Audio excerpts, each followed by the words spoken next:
wote waliompokea aliwapa uwezo kuwa wana.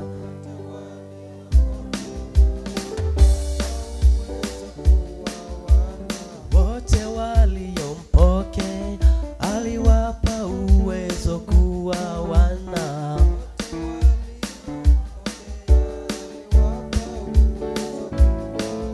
Aliwapa uwezo. Aliwapa uwezo. Wote waliopokea aliwapa uwezo. Acha keyboard. Wote waliompokea aliwapa uwezo kuwa wana. Wote waliompokea aliwapa uwezo kuwa wana. Aliwapa uweza kuwa wana. Makofi. Aliwapa uweza. Ngoja nikwambie, hiyo mikono kuna kiweta naomba Mungu apate. Hiyo mikono uliopewa hujapewa bure, umepewa umsifu Bwana. Nakumbuka tulipoanza huduma pale chini tulikuwa tunapiga makofi mpaka tunachanganyikiwa. Katibu ni shahidi maana alikuwa wa kwanza. Tunapiga. Kuna dada yangu alikuwa anaitwa mdogo, mtoto wangu mwanangu alikuwa anaitwa Shiro. Alikuwa anapiga, anatupigia ngoma yenyewe ni ndoo. Tunacheza. Lakini siku hizi tumekuwa staarabu fulani kule. Yaani hata ukiambia watu keyboard ikipigwa anafanya pia. Yaani kama kamilingoti.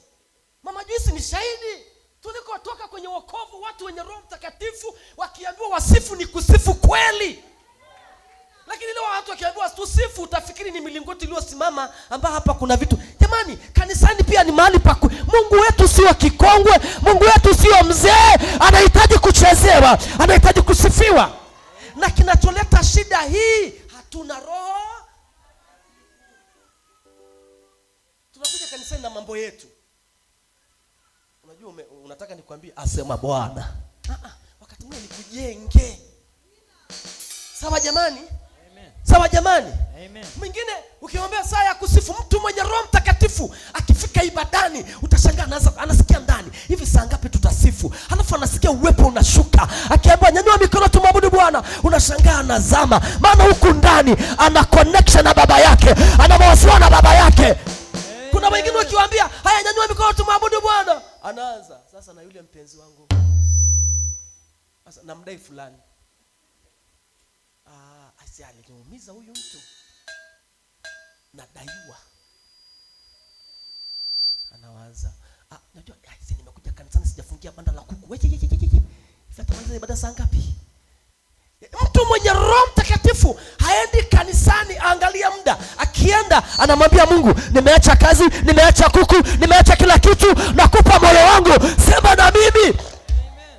Ndio maana watu wengi hawapokei. Why? Wanakwenda kanisani na akili zao.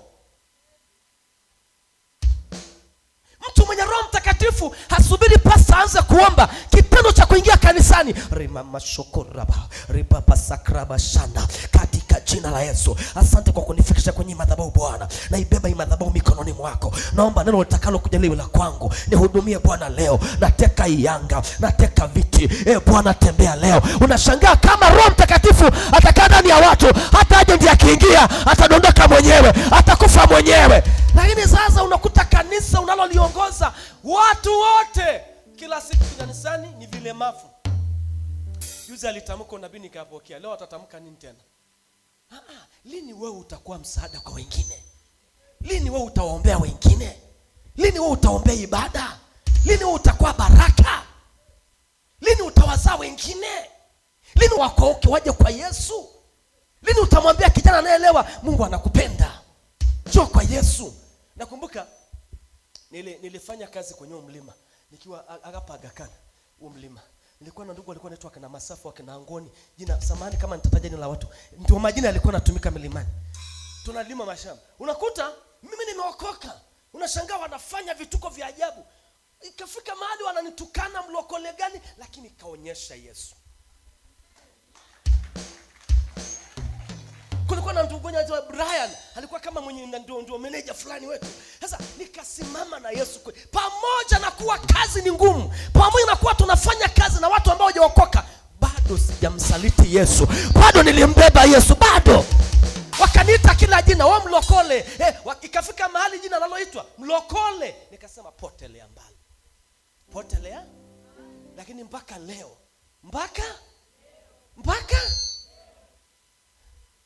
wale watu ninawaacha wanakujaga kwenye maombi hapa. Mwishoni wakaja kunikubali. Wakati mwingine wanaokudharau, wanaokusema vibaya, wanaochafua wokovu wako, sio kwamba wakukubali, wanakukubali, sometimes wanakupima. Can you imagine kama nami ningesema na mimi acha basi nijichanganye nao. Walikuwa wanapiga ugoro, wanapiga takataka zote na waangalia tu. Nimefuata kazi. Saa ya mapumziko niko na kitabu changu kidogo nachomoa. Hata shuleni. Nilikuwa nikienda shuleni kwenye begi langu naweka na kaagano jipya. Sijaokoka hata wakati sijabatizwa wakati ule, hata nilikuwa kule tulikotoka na wakina Julius. Nilikuwa shuleni naweka kwenye begi, naenda kanisani. Saa wengine wanacheza, nachomoa Biblia yangu. Wananicheka. Hivi wewe mbona uko hivi? Mwambie yes. Hata kama sio ninachosoma, lakini neno limekaa wapi? Moyoni. Mtu mwenye Roho Mtakatifu, hata ukikaa na wavuta bangi, hata ukikaa na watu walevi, hawawezi wakakuvuta, badala yake utawavuta wewe. Sio mpaka uwahubirie watu. Matendo yatahubiri.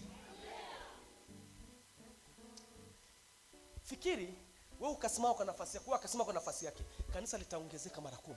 Kuna wengi wataokoka kupitia wewe. Nami nataka nikuambukizie upako wa Roho Mtakatifu leo. Sema basi fire. Sema fire. Wangapo kwa tayari kupata nguvu ya Roho Mtakatifu? Sikiliza, watu unaokaa nao sio kwamba wajua unaokoka, wanajua. Ila wakati mwingine wanakuja kama mashetani majaribu. Na wakati ukitaka kujua, wakati mwingine wanakuangalia, unapambana hivyo, ukitaka kujua na wanakushawishi, kunywa kidogo, tubie kidogo. Na ngoja nikwambie, kuna walevi wengine ambacho mnakuwa walevi. Unakaa na mlevi anayekunywa pombe, unasema sisi hatunywi. Haleluya. Nimeokokaga mimi, sisi hatunywi. Unakaa na mlevi, mwambie kunywa chako, mimi nakaa huku, kaa pembeni. Sisi hatunywi. Yaani ngoja. Yaani njoo baba, njoo. Walokole wananyemelea kwenye kilevi. Leta viti viwili hapa.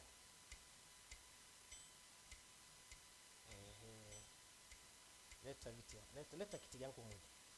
Leta moja. Haya. Kaa. Leta hiyo maji yangu. Leta maji. Bila kufundisha kwa matendo haiendi hapa. Mlevi anayenyemelea kwenye kilevi. Mlevi ambaye hivi karibuni, haya chukua. Sasa niambie, karibu. Sio ni pombe sasa. Karibu. Hamna. Wewe kunywa tu, sisi tumeokokaga, hatugusagi siku hizo vitu. Hatugusagi, sisi tumeokoka. Haleluya. Wewe endelea tu. Hamna shida. Naendelea kupiga pombe yako. Lakini usionje kidogo. Huyo unaona huyo alishakunywa hiyo. Umeona mtu ambaye alishapita huko. Umeona sasa kitu, hamna endelea tu. Wakati nakaa naye kuna vitu viwili vinafanyika. Naendelea kumind nini? Inanivuta kufanyeje? Nitakaa naye siku ya kwanza, siku ya pili, kuna siku nitafanyeje? Utaonja. Siku ya pili utaonja, siku ya tatu, siku ya 4 utakufa. Ngoja nikwambie. Ukiwa eneo la kazi, Biblia Paulo alisema tuchanganyikane na watu wote hata kama hawajaokoka. Unafanya biashara, unaruhusiwa kufanya na mtu ambaye hajaokoka, lakini usizame kwake. Kwa mfano, tumeajiriwa wote. Haina haja ya kutenga watu, fanyeni kazi wote. Sawa jamani Uwezi ukasema kwa sababu nimeokoka siwezi kufanya kazi na watu hawajaokoka. Fanya kazi nao. Lakini elewa msimamo wako. Tunafanya kazi, kuna sehemu ukifanya huko siko rafiki yangu. Huko siko rafiki yangu. Wewe nenda tu. Nakumbuka nilifanya kazi nikiwa madukani, nikawa tunaenda kujenga hizi hema hizi za maukumbi. Nilikuwa na watu pale, kulikuwa na watu tunaenda kufanya kazi usiku. Inafika sehemu wanaanza kununua pombe, naambia twende tukanywe kidogo, naambia nenda tu, nitakaa mimi kwenye gari. Nanunua mwogo wangu napiga pale. Mimi kitu nipeleka pale ni kazi, nitafute pesa. Kuwa busy na mambo yako. Lakini la pili, mtu akishaokoka jitenge. Leo kuna watu mko kwenye hili kanisa mnafanya urafiki na wapagani. Watu wa duniani hawana jema. Watatamani kukuvuta upande wao. Kamba mahali nao. Ila kwenye kazi, ikitokea kazi, usimtenge mtu. Ukitaka kujua ninachokuambia unajua umeokoka, ngoja ifike mahali ufie kwenye yaani kwa mfano sasa, hii si pombe, pokea pombe. Haya. Huyu si ananiambia karibu kuonyesha kidogo. Naenda naye, kumbe ananiangalia. Pamoja nakuwa anapiga. Anaangalia. Kuna sema pia, hivi inakuaje huwa? Hebu naomba kinyonyeshe kidogo. Anonja bana. Takunulia hata. Tena wanakunulia, ununui? Ukishaonja tu wanasema tuonyene. Mpaba ngena.